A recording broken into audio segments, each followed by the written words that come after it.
Et si rien n'avait de sens? Aujourd'hui, on plonge dans un courant philosophique aussi fascinant que déroutant, le nihilisme. Préparez-vous, parce que ce sujet va... Ce terme, nihilisme, vient du mot latin, nihil, qui signifie « rien » dans des discussions philosophiques au XIXe siècle, notamment en Russie, où il était utilisé pour décrire une révolte contre l'autorité, la tradition et les institutions établies par les Zarathustra, ou par-delà le bien et le mal. Nietzsche décrivait le nihilisme comme une conséquence inévitable de la modernité. Pour lui, la mort de Dieu, un symbole du déclin des croyances religieuses et des valeurs traditionnelles, laissait un vide terrifiant dans l'humanité. Cependant, Nietzsche ne s'arrêtait pas là. Il voyait le nihilisme comme une étape, un défi que l'humanité devait relever pour créer de nouvelles valeurs. Personnages qui rejettent tout, parfois au prix de leur propre bonheur. Plus tard, des penseurs existentialistes comme Jean-Paul Sartre ou Albert Camus ont repris certains aspects du nihilisme, tout en cherchant des réponses à ce vide existentiel. Bref, le nihilisme n'est pas une simple philosophie, c'est une réflexion profonde sur ce qui nous reste quand tout semble s'effondrer. L'impact du nihilisme sur la société. Si le nihilisme a commencé comme une réflexion philosophique, son influence s'est rapidement étendue à bien d'autres domaines. Aujourd'hui, on peut voir ses traces dans la littérature, l'art, le cinéma, et même dans... D'un côté, le nihilisme reflète une réalité moderne, la perte des grandes certitudes. Pendant des siècles, la religion et la tradition offraient des réponses claires aux grandes questions de la vie. Mais avec l'avènement de la science, du matérialisme et de la mondialisation, ces réponses ont été mises en question. Résultat ? Une société où beaucoup ressentent un profond vide existentiel. Ce sentiment de désenchantement est au cœur du nihilisme. Mais ce courant a aussi influencé la culture populaire. Regardez des films de l'existence. Ou des séries comme True Detective, qui explorent l'absurdité et la noirceur de la condition humaine. Dans l'art contemporain, le nihilisme s'exprime souvent à travers des œuvres, qui abandonnent la beauté classique pour privilégier le chaos, l'absurde ou la provocation. Au-delà de la culture, le nihilisme a un impact sur notre façon de vivre. Beaucoup de gens adoptent une posture détachée face au monde, en mode « rien n'a de sens, alors pourquoi s'inquiéter ?» Cela peut mener à l'apathie, mais aussi, paradoxalement, à une sorte de liberté. Si rien n'a de valeur objective, alors tout est possible. Certains y voient une chance de se réinventer, de créer leur propre valeur. Enfin, il faut noter que le nihilisme soulève des questions importantes dans des domaines comme l'éthique ou la politique.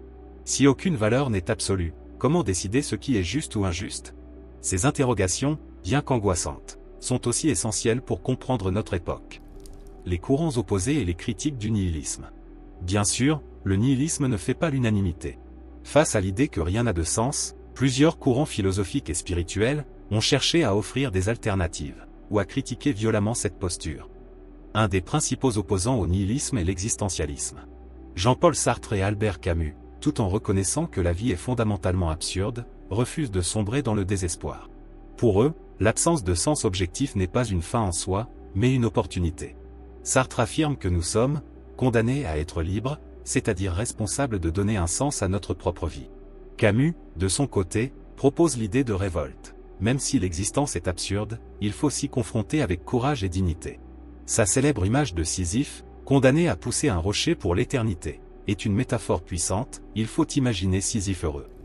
D'autres courants, comme l'humanisme ou certaines traditions religieuses, rejettent complètement le nihilisme.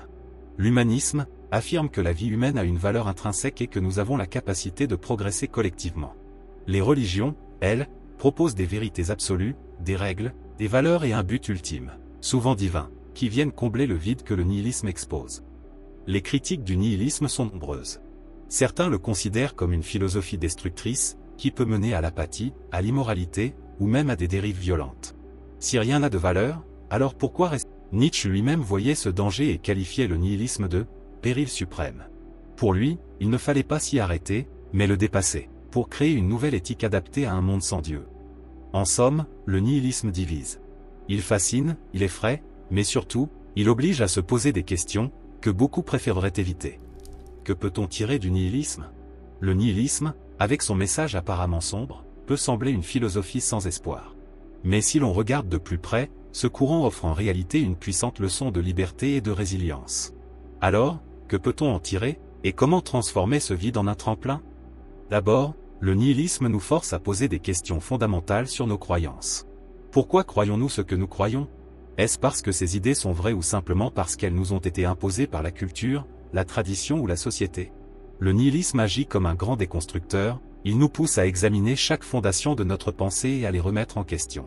Ce processus, bien que déstabilisant, peut nous libérer de dogmes rigides et de vérités toutes faites.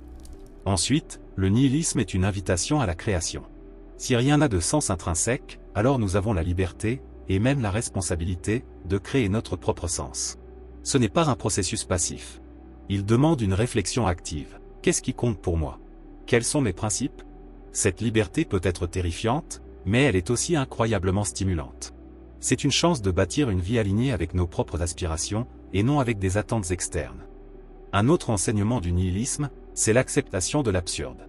La vie est imprévisible, chaotique, souvent dénuée de logique ou de justice. Mais au lieu de fuir cette réalité, le nihilisme nous encourage à l'embrasser. Cette perspective peut paradoxalement nous aider à vivre plus pleinement. Si tout est temporaire et finalement sans conséquence ultime, pourquoi ne pas profiter du moment présent? Pourquoi ne pas expérimenter, explorer, et prendre des risques, sans craindre de faillir dans un système qui n'a pas de règles fixes? Enfin, le nihilisme peut nous enseigner l'humilité. En rejetant l'idée que nous, ou nos créations, avons une importance cosmique, il nous rappelle notre place dans l'univers.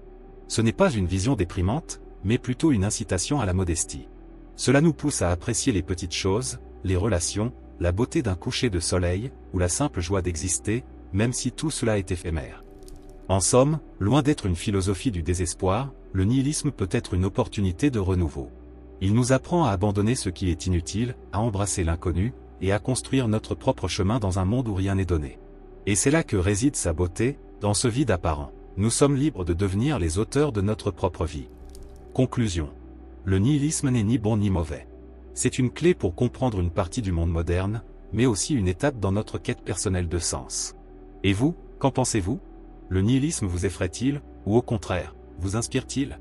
Partagez vos réflexions en commentaire, et surtout, n'oubliez pas, ce n'est pas parce que la vie est absurde qu'elle ne mérite pas d'être vécue.